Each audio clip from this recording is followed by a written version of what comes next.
9.000 aviones soviéticos iniciaron un devastador bombardeo contra 700.000 soldados alemanes en los momentos finales de la Segunda Guerra Mundial en Europa. Aquella era la hora de la verdad para el Tercer Reich de Adolf Hitler. Había tal cantidad de humo sobre Berlín que cuando mirabas hacia allá abajo era como estar sobrevolando el mismo infierno. En el camino de la Unión Soviética había una fortaleza llamada Berlín. Rodeada por un círculo de hombres y acero, esa ciudad sería testigo de una batalla de venganza como ninguna en toda la historia de la humanidad. Cada vez sentíamos más rabia. Y en esas condiciones, cuando el enemigo aparece, acabas con él. ¿Es él o tú? Dentro de Berlín, cada casa se convirtió en una auténtica fortaleza. Para lograr avanzar un simple metro, las fuerzas soviéticas tenían que hacer uso de toda su artillería. Esa batalla costó la vida a miles de civiles que quedaron atrapados en la ciudad. Cuando las bombas explotaban, el suelo se estremecía y pensabas, si la casa se desmorona, se habrá acabado todo. No podrán sacarnos de aquí. Mientras se destruía el corazón de la Alemania nazi, los aviones de reconocimiento patrullaban el cielo. Y día tras día registraban el implacable avance del ejército soviético. Ahora por primera vez, estas fotografías olvidadas se han combinado con gráficos en 3 dimensiones para obtener una panorámica de la batalla que se extendía a sus pies. Esto es la prueba perdida de la batalla de Berlín.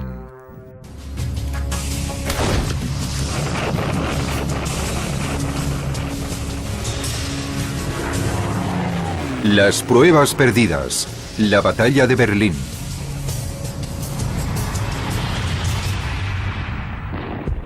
...16 de abril de 1945...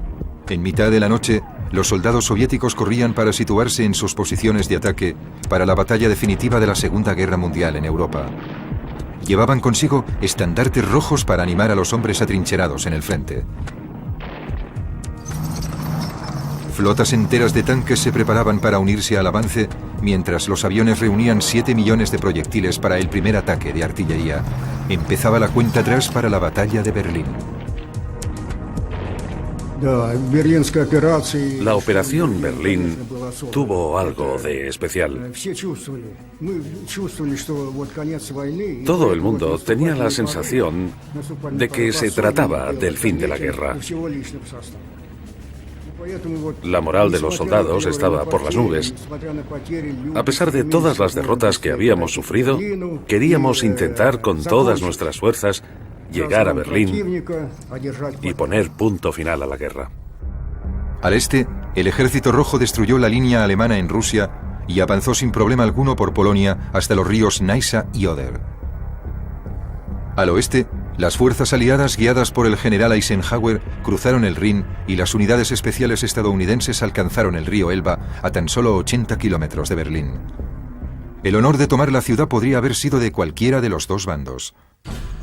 Pero en la conferencia de Yalta, celebrada en febrero, se decidió que Berlín estuviera dentro de la zona de ocupación soviética. Stalin se aseguró de que se llevaría el premio. Stalin estaba completamente convencido de que debía controlar Berlín y que con el control de Berlín en su poder dominaría toda la Europa central y oriental de la posguerra. Pero Stalin no quería que nadie se enterase de su gran interés por Berlín y por eso le dijo a Eisenhower que Berlín no era tan importante. Y Eisenhower le creyó. No solo creyó que Stalin no quería Berlín, sino que Stalin le convenció de que él tampoco la quería. Mientras los aliados se encargaban de los últimos núcleos de resistencia en el oeste y conseguían refuerzos para el avance hacia el sur de Alemania, Stalin se preparaba para la decisiva batalla de Berlín. Reunió 2,5 millones de hombres, 6.500 vehículos acorazados y 42.000 cañones para hacer frente a la línea defensiva situada a lo largo del Oder y del Neisa. Al mejor comandante de la Unión Soviética, el mariscal Georgi Zhukov, se le otorgó el mando del grupo militar más próximo a Berlín, el primer frente bielorruso. Frente a las fuerzas soviéticas había 700.000 soldados alemanes. Muchos eran reclutas poco experimentados que no disponían de suficientes tanques ni artillería. Aún así, los soldados alemanes estaban decididos a luchar hasta la muerte para defender su ciudad. Los aviones de reconocimiento aliados inmortalizaron el curso de esta gran batalla. Ahora, combinadas con gráficos en 3 dimensiones, estas viejas fotografías olvidadas nos ayudan a disipar la niebla de la guerra. A las 3 en punto de la madrugada, la batalla de Berlín empezó con la ensordecedora descarga de 9.000 cañones. Colocados juntos rueda con rueda, los cañones destruyeron la línea alemana situada en la orilla izquierda del Oder. Las trincheras y los cañones quedaron pulverizados por la lluvia de proyectiles y bombas. No digo que no tuviéramos miedo, ni que no estuviéramos preocupados, porque era evidente que lo estábamos. Pero teníamos claro que debíamos cruzar el río, ocupar una zona estratégica y utilizarla como punto de partida para el gran ataque.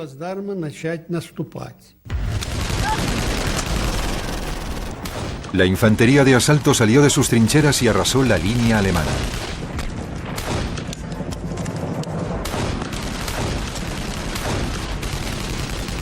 Por orden de Zhukov, se instalaron 143 reflectores en el frente. Se encendieron para iluminar la zona y facilitar el ataque de las tropas soviéticas. Pero este plan fracasó por completo. Encendieron los reflectores a unos 200 o 300 metros por detrás de nuestra línea. Pero la nube de polvo era tan densa alrededor de las posiciones alemanas que los rayos de luz simplemente no podían atravesarla. Al reflejarse en el espeso humo, la luz de los reflectores cegó a los soldados del Ejército Rojo. Y al quedar recortadas sus siluetas en la luz, se convirtieron en presas fáciles para los tiradores alemanes. Frente a nosotros había unos campos minados. El fuego enemigo era muy intenso y muy preciso. Los alemanes habían preparado su defensa con gran cuidado. No es de extrañar que consiguieran rechazar nuestro avance. Al despuntar el alba, la línea alemana seguía aguantando. El enemigo opuso una resistencia feroz. Nos disparaban y bombardeaban con todo tipo de artilugios, armas pequeñas, artillería y morteros. Incluso lanzaban bombas desde los aviones. La ofensiva de Zhukov no daba resultado alguno. Pero 90 kilómetros al sur se lanzó la segunda fase de la Operación Berlín. A lo largo de un tramo de 400 kilómetros sobre el río Naisa, el mariscal Iván Koniev, del primer frente ucraniano, inició su propio ataque.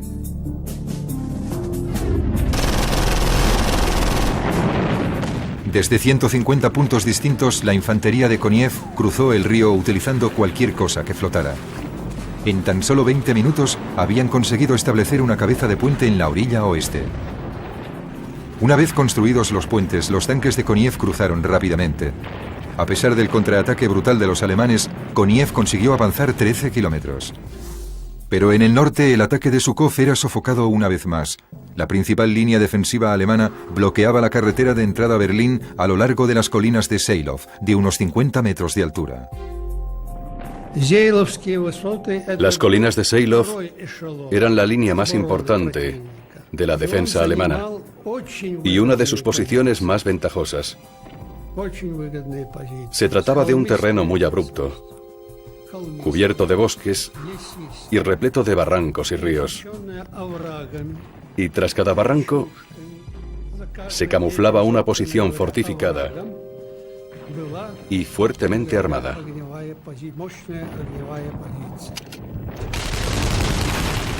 Todos los ataques contra estas colinas fueron repelidos con grandes pérdidas humanas. A las 3 de la tarde, Stalin comunicó a Zhukov que Koniev había conseguido cruzar el río. Enfurecido por el fracaso de su propio plan y por la posibilidad de que Koniev llegara antes que él a Berlín, Zhukov ordenó avanzar a 2 unidades de tanques para que acabaran con el bloqueo, pero el resultado fue un auténtico caos. Los tanques intentaron ascender por las colinas de Seilov, pero la pendiente era de 45 grados. No pudieron avanzar más de 4 o 5 metros antes de que las cadenas perdieran agarre y los tanques rodaran colina abajo. Los tanques de Zhukov avanzaron sobre el Oderbruch, el pantano a orillas del río Oder, removiéndolo todo de tal forma que dificultó el avance de la artillería.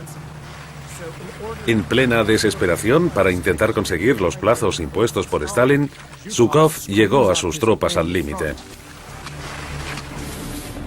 Al final del primer día, los defensores alemanes habían sufrido pérdidas enormes a causa de la descarga de más de 1 millón de proyectiles y bombas. Pero cada minuto que conseguían mantener al ejército de Zhukov en el Oder evitaba que la ciudad se convirtiera en una auténtica carnicería.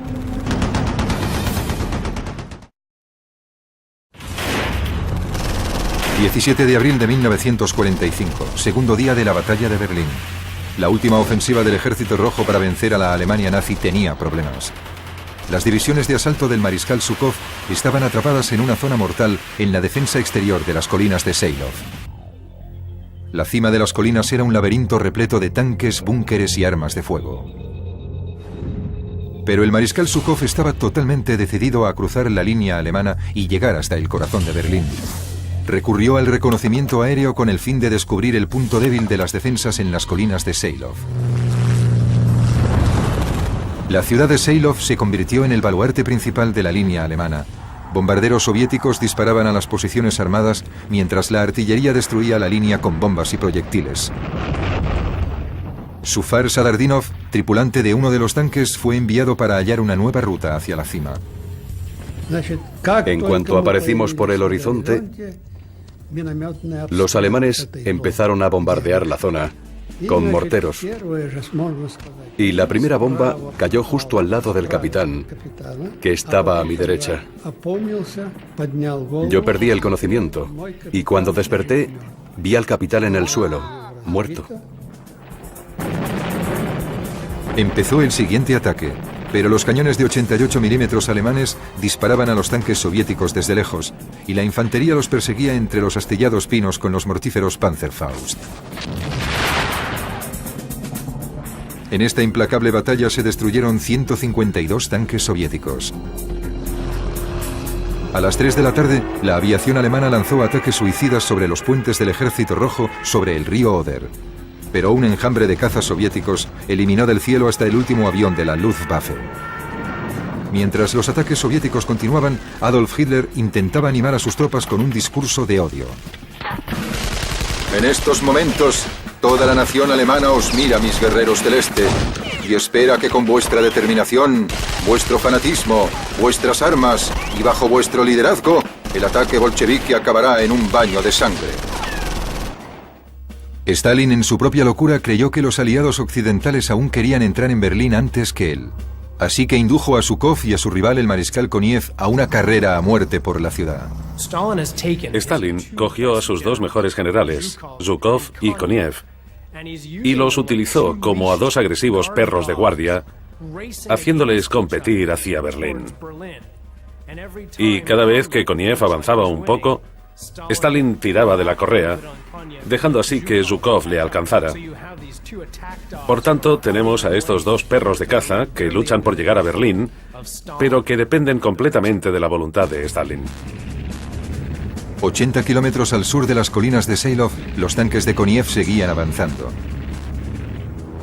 Los aviones soviéticos les abrían paso con sus bombardeos sobre los bosques. Cuando llegaron a la siguiente línea alemana situada a lo largo del río Spree, los tanques cargaron sobre la debilitada defensa alemana.